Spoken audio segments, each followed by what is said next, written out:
Bismillahirrahmanirrahim wa sallallahu ala sayyidina Muhammad wa ala alihi wa sahbihi wa sallam.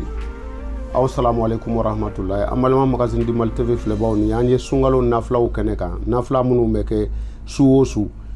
Sungalo su folo o nafla o ye joko tani. O joko kelen kele. Kuli ya ayyuhal kafiruna senya fla. Kul huwa Allahu senya fla. Joko fla o fla ibe salamu bla ka wuli ka kontine tuguni. Joko kelen kele.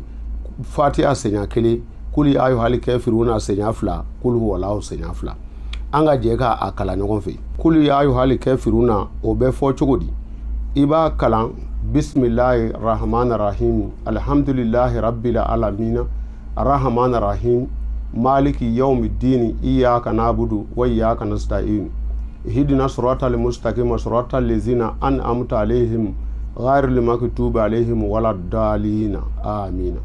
قل يا أيها الكافرون لا أعبد ما تعبدون ولا أنتم عابدون ما أعبد ولا أنا عابد ما أنتم ولا أنتم عابدون ما أعبد لكم دينكم ولي دين ويسنع كليه إبو نغنا وركه ويسنع فلاي قل هو الله أحد الله صمد لم يلد ولم يولد ولم يكن له كفوا أحد إبو فنا سنع فلا كلام جوكو كلمو جوكو كلي kul ya ayyuha senya kul ya ayyuhal kafiruna senya fla kul huwa Allahu o fene senya fla abebe joko tamu joko kelongo kele kul ya ayyuhal kafiruna senya fla kul huwa Allahu senya fla joko fla mana dafa ibe tahiya kala ka salamu bla ka wuli tuguni ka sega ka ina fanya kala nchugo mina na joko ta dafara ibe tahiya kala ka salamu bla hamina ko munun bila ko loira alala ni o kɛra ni ala sɔnna i ka hamina ko caman bɛ dilan